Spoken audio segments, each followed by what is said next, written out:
आजच्या या अतिशय भव्य दिव्य आणि सुंदर अशा पदग्रहण सोहळ्याच्या निमित्तानं या ठिकाणी उपस्थित असलेले आपल्या राज्याचे पाणी पुरवठा मंत्री तथा आपल्या जिल्ह्याचे पालकमंत्री आदरणीय गुलाबभाऊ, शिवसेनेचे जिल्हा प्रमुख आदरणीय रावसाहेब जिबू, महिला आघाडीच्या जिल्हा प्रमुख आदरणीय ललिताताई पाटील, मंचावर उपस्थित असलेल्या ज्यांना आज पदभार स्वीकारायचा आहे अशा नवनिर्वाचित नगराध्यक्ष सुनीता पाटील, ज्यांनी गेल्या अनेक वर्षापासून शिवसैनिक काय असतो याची ओळख निर्माण करून दिली आणि त्याला आपण शिवसेनेचा नगरपालिकेचा उपनगराध्यक्ष म्हणून आपण घोषित केलं असे किशोर बारावकर,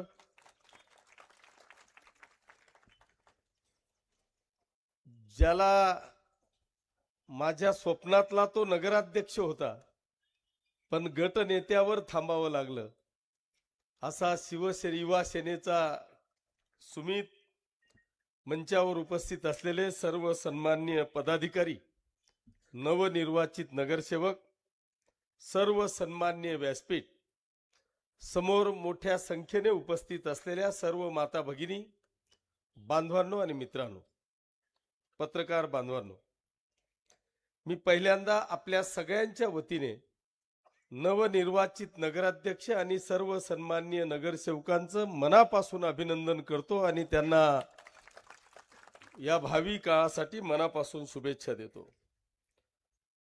आणि या सगळ्या व्यासपीठावर उपस्थित असलेले सगळे नगरसेवक आणि नगराध्यक्षांच्या वतीने तुमचं सगळ्यांचं मी मनापासून अभिनंदन करतो, आपल्याला धन्यवाद देतो की आपण सगळ्यांनी एक रेकॉर्ड ब्रेक ऐतिहासिक असा विजय प्राप्त करून त्यांना आज खऱ्या अर्थाने 5 वर्ष या नगरसेवकांना नगरपालिकेच्या या शहराला सेवेची संधी दिली, त्याबद्दल तुमचे सगळ्यांचे मी मनापासून आभार मानतो, आपल्याला धन्यवाद देतो।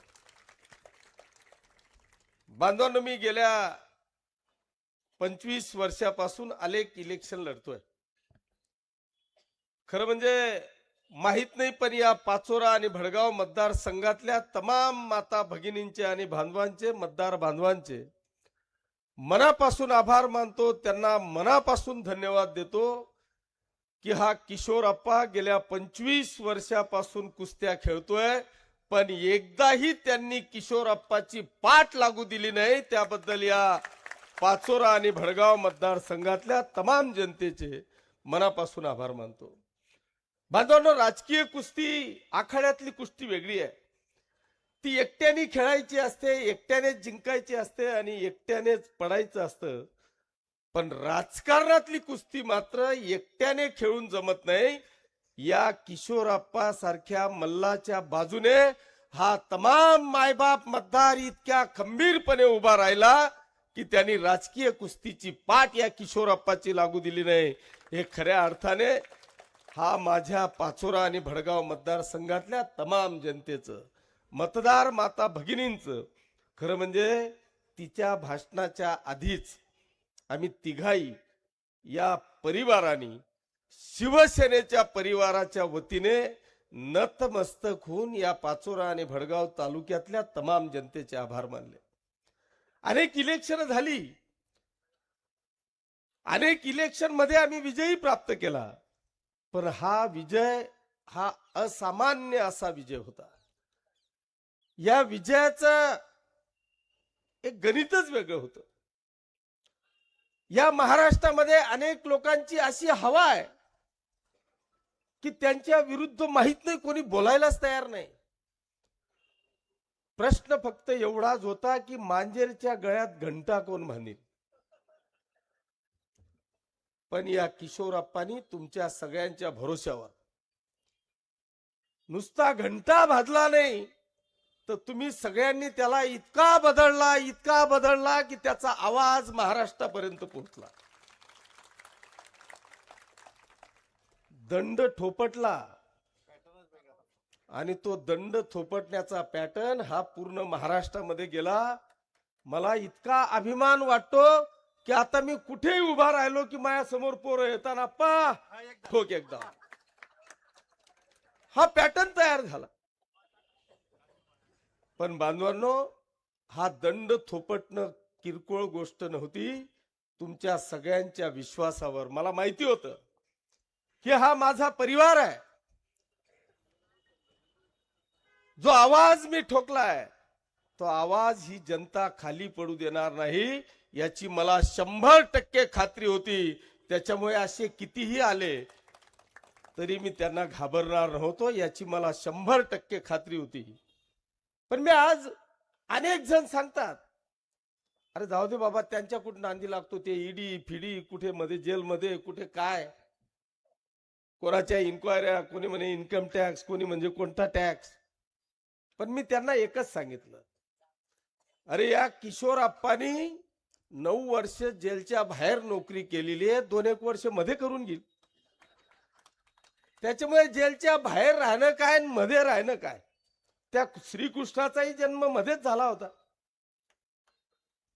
त्याच्यामुळे त्या गोष्टींची पर्वा मी माझ्या आयुष्यात कधी केली नाही. पण आज मी आपल्याला सगळ्यांना या निमित्तानं सांगतो की आज अतिशय शुभ दिनी आम्ही हा कार्यक्रम घेतोय. माझी सगळ्या लोकप्रतिनिधींना, सगळ्या कार्यकर्त्यांना, सगळ्या पदाधिकाऱ्यांना आजच्या या कार्यक्रमाच्या निमित्तानं मी सगळ्यांना या ठिकाणी विनंती करणार आहे की या जनतेने या पाचोरा आणि भडगाव मतदारसंघाचा जो ऐतिहासिक विजय प्राप्त करून दिला तो कुठल्या दादागिरीवर नाही, तो कुठल्या सत्तेच्या मस्तीवर नाही, पैशांच्या गुरमीवर नाही, तर या जनतेने या शहरातला विजय जो प्राप्त करून दिला तो एकमेव फक्त आणि फक्त विकास आणि शांती या 2 गोष्टींवर आपल्याला या ठिकाणी विजय प्राप्त करून दिला आहे. माझी विनंती आहे की आजपासून तो विषय संपला. कोणालाही अंगावर घ्यायचा असेल ना, किशोरप्पा खंबीर आहे. तुम्ही कोणालाही अंगावर आजपासून घ्यायचं नाही. ज्यालाही घ्यायचं असेल ना तुम्ही माझ्याकडे सोडून द्या, मी घेऊन टाकेल. पण आता नगराध्यक्ष आणि नगरसेवक सगळ्यांना आजच्या या पदग्रहण सोहळ्याच्या निमित्तानं मी विनंती करणार आहे की तुम्हाला आजपासून 5 वर्षाची विकासाची जबाबदारी आता तुमच्या खांद्यावर आलेली आहे. प्रत्येक प्रभागातल्या पुढच्या पंचवार्षिकला तिथल्या उमेदवाराचं जर का मी तिकीट कापायचं म्हटलं तर पूर्ण प्रभागाची जनता माझ्याकडे यायला पाहिजे आणि सांगायला पाहिजे की आप्पा असं जमणार नाही, मला हाच नगरसेवक पाहिजे. अशी कामगिरी मला वाटतं आपल्या सगळ्या नगरसेवकांची असली पाहिजे. जर का तसा परफॉर्मन्स आपला मिळाला नाही तर मी आपल्याला जनतेसमोर सांगतो, आमचे शिवसेनेचे प्रमुख आदरणीय बाळासाहेब त्या काळात सांगायचे की जर का आमचा नगरसेवक, आमदार, नगराध्यक्ष कुठेही काम चुकारपणा करत असेल तर त्याच्या घरावर आंदोलन करण्याची तयारी ठेवा, असा संदेश आम्हाला बाळासाहेबांनी दिला आहे. मी या स्टेजवर या जनतेच्या साक्षीने सांगतो की एकही नगरसेवक जर चौकटीच्या बाहेर जात असेल तर जशी विरोधकांना धडा शिकवण्याची ताकद या मायबाप जनतेने मला दिली आहे, तीच ताकद तुमच्या घरावर दाखवल्याशिवाय राहणार नाही. हा इशारा समजा, समज समजा. पण नगरसेवक म्हणून, अर्थात नगरसेवक म्हणजे नगराध्यक्ष सोडला असं नाही, नगराध्यक्षाला सुद्धा त्याच पद्धतीने काम करायचंय. आणि या 5 वर्षात जो पॅटर्न या शहराचा विकासात्मक दृष्ट्या आम्ही दाखवण्याचा प्रयत्न करतोय त्याच्यात आणखी आपल्याला भर टाकता येईल का. आज मी जरा आश्चर्याने पाहत होतो की सुनीताने सांगितलं, मी आज नवीन नाव ठेवलंय संघर्ष योद्धा. मी तिचे मनापासून आभार मानतो. संघर्ष असल्याशिवाय मजा बी येत नाही. असं कोणा बी समोर कुस्ती खेळायला ते शेव चिवडावर मला कुस्ती बी आवडली नाही कधी. त्याच्यामुळे जरा संघर्ष करताना त्याच्यात मजाही येते. पण मी आज तुमच्या सगळ्यांच्या साक्षीने तुम्हाला तिचं नाव मी देखील एक वेगळं ठेवतो. हिला आता आपल्याला 5 वर्षात पाणीवाली ताई करायचं आहे. भाऊ, ही जी मी हिम्मत करतोय ती तुमच्या भरोश्यावर आहे. कारण तिकडे गिरीश भाऊ पाटाने पाणी देता, पण आमचे गुलाब भाऊ पाईपाने पाणी देत आहे. आणि आम्हाला नळाचं पाणी पाहिजे. त्याच्यामुळे उद्या जर का खरंच तिला पाणीवाली ताई करायचं असेल तर भाऊ तुमचे आशीर्वाद महत्वाचे आहेत. या नगरपालिकेने ती एकमेव आहे गोष्ट की ती पाण्याची, आणि ही वस्तुस्थिती आहे. त्याच्यामुळे मी आज आपल्याला या निमित्तानं सांगेल, मी जास्त वेळ घेणार नाही. खरं म्हणजे आज विरोधकांवर बोलण्याचा दिवसच आपला नाहीये. आज आपला आनंदाचा दिवस आहे. आणि आज अतिशय ज्यांनी खरोखर इथं स्वराज्य घडवलं, इथं शिक्षणाचे धडे दिले, अशा अतिशय महत्वाच्या व्यक्तींचा जन्मदिवसाचं औचित्य साधून आपण हा कार्यक्रम घेतोय. त्याच्यामुळे आज त्या भानगडीत मला पडायचं नाही. पण मी एक संकल्प केलेला आहे, तो म्हणजे खऱ्या अर्थाने महिला सक्षमीकरणाचा. आणि हे मी कागदावर किंवा इलेक्शनच्या वेळेस असं कधी सांगतोय असं नाही. पण मी माझ्या या 4-5 वर्षापासून एक प्रामाणिकपणे तळमळ करतोय की माझ्या या भगिनीला कसं स्वतःच्या पायावर उभं करता येईल, तिला सक्षम कसं करता येईल, तिला इंडिपेंडंट कसं होता येईल, हा प्रयत्न मी गेल्या अनेक वर्षापासून करतोय. आणि त्याचाच एक भाग म्हणून आज ऊर्जा दीदी या संकल्पनेतून आज एक नाविन्यपूर्ण प्रयोग आपण या ठिकाणी आणतोय. बऱ्याचदा असं होतं, म्हणजे माझाही प्रश्न होता की तुम्ही ते सोलरचं इन्स्टॉलेशन करताय, मग आमची भगिनी, म्हणजे मनात वाटायचं की ती छतावर कशी चढेल, ती इन्स्टॉलेशन कशी करेल. पण मग आणखी एक विचार आला की आज माझी भगिनी सीमेवर युद्ध करते आहे, आणि या देशाचं रक्षण करण्याचं काम जर का एखादी भगिनी सीमेवर करत असेल तर हिला काय छतावर चढायला अडचण आहे? अजिबात नाही. भगिनींनो, कदाचित या विषयावर विरोधक माझ्यावर टीकाही करतील, पण मी आपल्याला सांगतो, हा तुमचा भाऊ, हा किशोरप्पा आपल्याला 100% खात्री देतो की या पाचोरा आणि भडगाव तालुक्यातल्या या तमाम माता भगिनींना महिला बचत गटाच्या माध्यमातून 100% सक्षम केल्याशिवाय स्वस्थ बसणार नाही, याची मी आपल्याला खात्री देतो.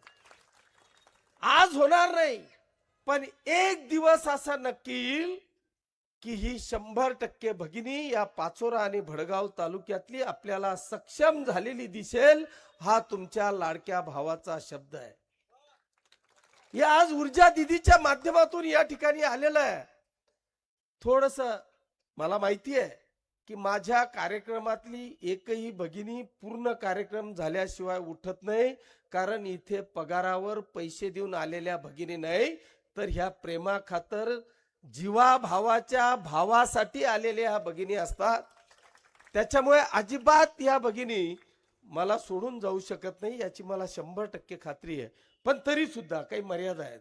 आम्ही किती दिवस किती वेळ बसायचं आहे हा प्रश्न माझ्या समोर आहे. पण आपल्याला या निमित्तानं मी सांगेल की आपण आतापर्यंत जर का कुठल्याही महिला बचत गटाला विचारलं की तुम्ही नेमकं काय तुमच्या बचत गटाच्या माध्यमातून करतात, तर आमच्या समोर एकच येतं, वडा पापड शियान मसाला. याच्या पलीकडे काय करतो तर मला वाटतं 90% येत नाही. पण ह्या स्कीम मध्ये मी आपल्याला सांगितलं, ही जी यंत्रणा आहे यांच्या समोर आज संपूर्ण भारतभर ज्या पद्धतीने या देशाचे प्रधानमंत्री आदरणीय नरेंद्रजी मोदी साहेबांचं एक स्वप्न होतं की हर घर जल, त्या पद्धतीने त्यांनी पाण्याची योजना चालू केल्या. आज त्यांच्या स्वप्नामध्ये या भारतातल्या प्रत्येक घरावर सोलर बसून आपल्याला लाईट बिल यांचं कसं कमी करता येईल, किंबहुना कसं बंद करता येईल, याच्यासाठी त्यांनी स्कीम टाकली आणि त्याच्यामध्ये 2 लाख रुपयापर्यंतचं कर्ज ह्या प्रत्येक व्यक्तीला मंजूर करून देण्याच्या सूचना 100% नॅशनलाइज बँकांना दिल्या. त्याच्यामध्ये 70,000 रुपये तुम्हाला सबसिडी आहे.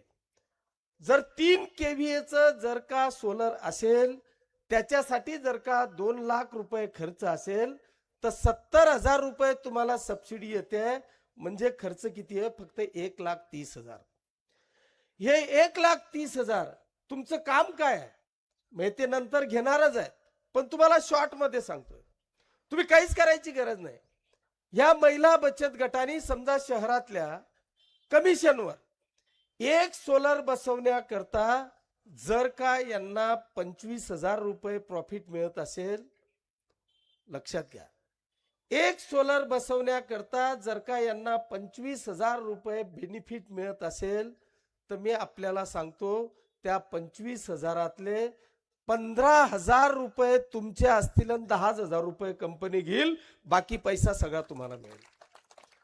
हे काय करायचं आहे? तुम्हाला काय करायचं आहे? जशा आमच्या आशा वर्कर असतील, आशा सेविका असतील, ह्या घरोघरी जाऊन जसं चेक करतात ना, तुम्हाला फक्त मार्केटिंग करायची आहे. तुम्हाला फक्त पटवायचं आहे. एक घरी जा, शहरातलं घरी जा, त्याच्या घरी पाहून घ्या सोलर आहे का नाही आहे. त्याच्या घरात फक्त चेक करा, त्याचं नाव नंबर घ्या, फॅन आहे, फ्रीज आहे, कूलर आहे, टीव्ही आहे, एसी आहे, काय काय आहेत ना ते यंत्र फक्त कागदावर घ्या, त्याचं नाव घ्या, मोबाईल नंबर घ्या आणि त्याला असं पटवा म्हणजे फसवायचं नाहीये, त्याला समजावून सांगायचं आहे. कारण आज एमएससीबीच्या माध्यमातून जे स्मार्ट मीटर तुमच्याकडे बसवलं जातंय, तो ज्यांनी बसवलं तो दुसऱ्या महिन्याला माझ्याकडे आलाच म्हणून समजा. त्याला पहिले बिल येत होतं 500 रुपये आणि आता येत आहे 5,000 रुपये. खरं आहे का नाही? मग जर हे खरं आहे तुम्हीच सांगताय तर तुम्ही जाण त्याच्याकडे. हे 5,000 वरून तुला पुन्हा 500 वर यायचं असेल तर सोलर बसवावं लागेल. ते बी रुपया तुला घरातून द्यायची आवश्यकता नाही. तू फक्त फॉर्म भर, कर्ज घे आणि 70,000 रुपयाचा प्रॉफिट त्या ठिकाणी मिळव. 100% सुविधा. हे तुमचं झालं की ह्या ऊर्जावाल्या बाईकडे जा, ऊर्जावाल्या दीदीकडे फक्त कळवा, त्यांचा माणूस येईल, इन्स्टॉल करेल. आणि ते बी जर का वाचवायचं असेल तर तो जो आलेला आहे, हे जे ट्रेनिंग देणार आहेत ते फक्त शिकून घ्या. तो देखील पैसा तुम्हीच कळवा. तुम्ही बी कामाला लागा, तुमच्या घरच्यांनाही कामाला लावा. इकडे तिकडे भटकायचं काम नाही. असं बी तो घर रिकामचोट राहणार की राणी राजाच करत बसत ना, मग त्यांपेक्षा दोन्ही जण लागा ना. मला असं वाटतं की याच्या इतका चांगला व्यवसाय, चांगला रोजगार या ठिकाणी भेटू शकत नाही. म्हणून मी जास्त वेळ आपला घेणार नाही, कारण पुन्हा भडगावच्या नगराध्यक्षांचा पदग्रहण सोहळा आहे आणि आता भाऊंना आपल्याला ऐकायचं आहे. मी आपल्या सगळ्या माता भगिनींना आज नंतर आपण एक प्लॅनिंग करू आणि तुम्हाला आठवड्यातून एक दिवस, ज्या दिवशी सुट्टी असेल किंवा आठवड्यातून, त्या पद्धतीने 10 जिल्हा परिषद आपला बचत गट आपण घेऊ किंवा एक गणातातले आपण बचत गट घेऊ, एक गटातले आपण बचत गट घेऊ आणि शांततेने तुम्हाला सर्व विषय समजवण्याचा प्रयत्न करू. अशा पद्धतीची ग्वाही मी आपल्याला या निमित्तानं देतो. आज एक अतिशय मला वाटतं मोठ्या किल्ल्यात इकडच्या एक मोठं खिंडार त्या ठिकाणी पडलेलं आहे. मग खिंडार म्हणण्यापेक्षा भगदाडच पडलेलं आहे. तो किल्लाच उद्ध्वस्त केलेला आहे. ते किल्ला उद्ध्वस्त करणारे आदरणीय अतुल भाऊ लिगाडे, आदरणीय आमचा जावाई बुवा मास, ज्यांनी उमेदवारी केली ते विनोद भाऊ, बापू देशमुख, ते काही दिसले नाही मला. बापू मराठे, मीराताईचं नातू आले नाही. हे सगळ्या त्यांच्या समवेत आलेल्या आमचे भाऊ जाधव यांच्या मार्गदर्शनाखाली या सगळ्यांनी या शिवसेनेमध्ये प्रवेश केला. त्यांचं सगळ्यांचं मी शिवसेनेमध्ये मनापासून स्वागत करतो आणि आपण सगळ्यांच्या वतीने नगराध्यक्ष आणि त्यांच्या सर्व सन्मान्य नगरसेवकांना येणाऱ्या 5 वर्षासाठी मनापासून शुभेच्छा देतो आणि थांबतो. जय हिंद, जय महाराष्ट्र.